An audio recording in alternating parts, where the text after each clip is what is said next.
Olá, você assinante da Alltrack. Bem-vindo de volta à Anatomia dos Dispositivos Médicos. Hoje falaremos do fio que é parceiro direto do fio teflonado, que é o fio hidrofílico. Ele vem substituindo paulatinamente o fio teflonado nos procedimentos intervencionistas, principalmente cardiológicos.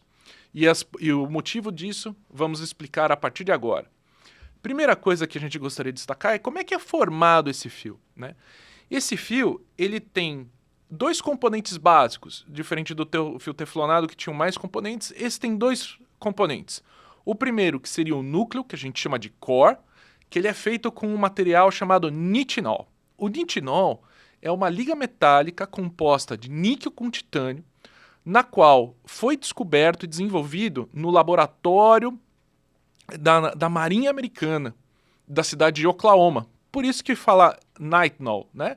Níquel, titânio e nol, Navy Oklahoma Laboratory. E esse fio, ele tem essa liga metálica, ele tem uma característica muito interessante, que é a característica de você conseguir dobrá-la, e se você não atingir o estresse máximo dele que faz ele quebrar, ele volta para a posição original. Então, no final das contas, o fio hidrofílico ele tem esse tipo de núcleo, diferente do teflonado, que era um núcleo de aço normalmente. Isso garante para ele que ele consiga ir por coisas tortuosas e, dependendo da sua rigidez, ou seja, do calibre desse núcleo, ele consegue o quê? Esticar esse vaso tortuoso. Ou até mesmo a uretra, como a gente vai ver quando falarmos do uso deles na urologia, do ureter e tudo mais.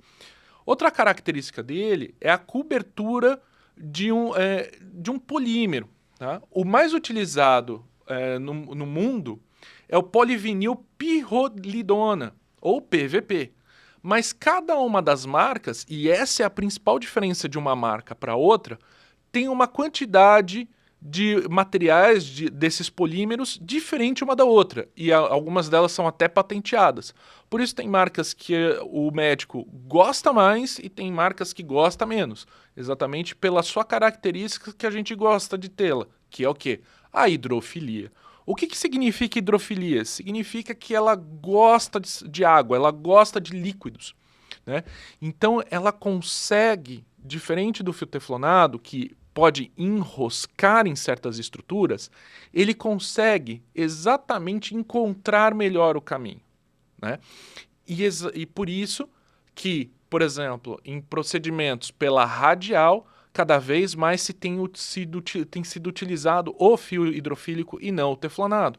Exatamente porque você consegue caminhar por vasos de forma mais livre e de forma mais, vamos dizer assim, fluida mesmo, até o seu destino final. O que é a vantagem dele? Exatamente essa hidrofilia que garante a ele a entrar mais profundamente em tecidos e deslizar em caminhos mais tortuosos. A gente também tem como principal problema, porque ele não é um bom fio de ancoragem, ou seja, quando eu tenho que subir uma bainha frente a estruturas mais tortuosas, ele pode o quê? Escapar, exatamente porque você não tem, ele acompanha o fluxo. Então, se você estiver vindo pela femoral, exemplo, e o fluxo está vindo, então, em direção contra o fio. Se você deixá-lo, ele simplesmente sai da posição. Tá? E é isso que você não quer quando você precisa de suporte para subir bainhas.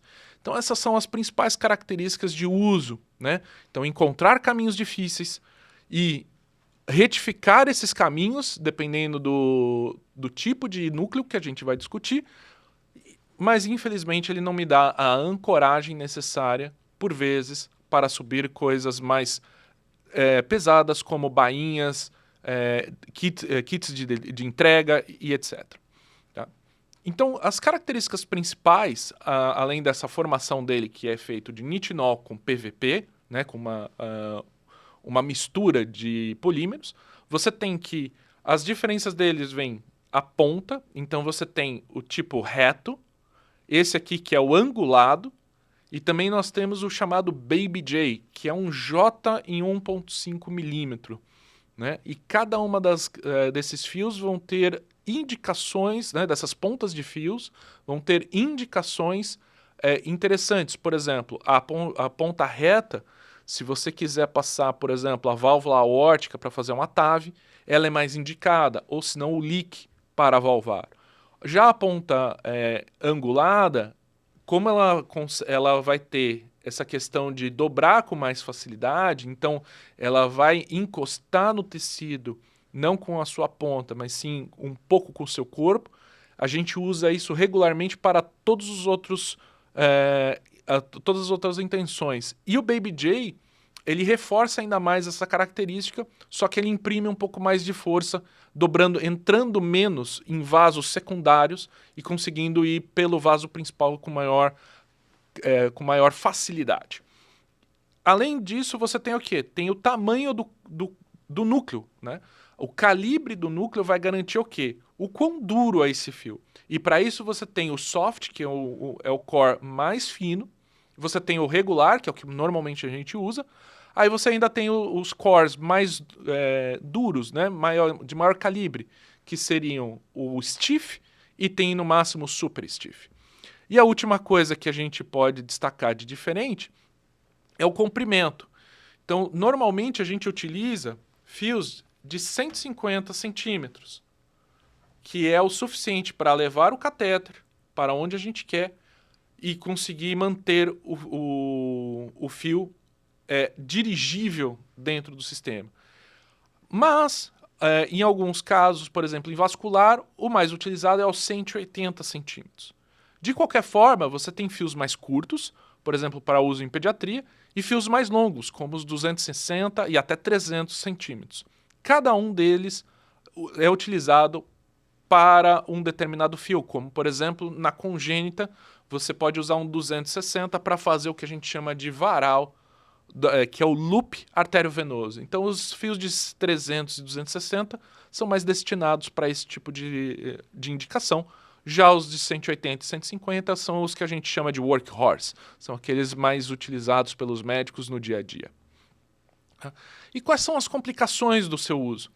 Então, o nitinol, exatamente pela característica dele, você consegue dobrar e ele estica de volta, ele tem um limite, de certa forma, e você pode quebrar esse fio. E quando ele quebra, ele pode fraturar e soltar um pedaço dentro da pessoa, que a gente vai chamar de fenômenos embólicos do material utilizado, e requerirá a pescaria do mesmo. Tá? Outra coisa também que a gente tem que tomar cuidado ao uso do fio hidrofílico é que, exatamente por ele poder, ele de certa forma transmite a força que você está fazendo na sua ponta. Se você deixar essa ponta dentro de uma estrutura e forçar demais esse fio, essa estrutura pode sim perfurar. Na congênita, a gente tem muito receio, por exemplo, na auriculeta esquerda, que é um local de muita perfuração, ou se não na via de saída do ventrículo direito, né? E no caso da parte estrutural, né, na cardiologia intervencionista estrutural, quando entra dentro do ventrículo, a gente toma cuidado. Então, nas estenoses aórticas, para a TAV, né, a gente tem que tomar cuidado para não perfurar, que esse é o principal momento, o ventrículo esquerdo. Então, de certa forma, essas seriam as principais complicações. Além disso, você também tem uma complicação que é descascar o fio. Então, ele não é um bom fio para passar ao redor, por exemplo, para ser imprisionado por stents, ou por realmente você passar dentro da agulha para fazer a inserção do introdutor. Porque na sua retirada, você pode enroscar esse fio e essa cobertura de polímero ela é descascada e também se transforma em êmbolo. E isso pode levar complicações ao paciente. No entanto, é um dos fios mais versáteis e utilizados na cardiologia moderna e na cirurgia vascular e também na urologia. Espero que vocês tenham aprendido um pouquinho conosco aqui a respeito dos fios e gostaria de convidá-los para ficar mais um tempinho que nós vamos ver esse fio no microscópio. É muito interessante, algumas imagens já rolaram aí enquanto eu vou falando, mas eu gostaria que vocês curtissem um pouco o fio no microscópio. E aguardo vocês para o próximo episódio. Até mais!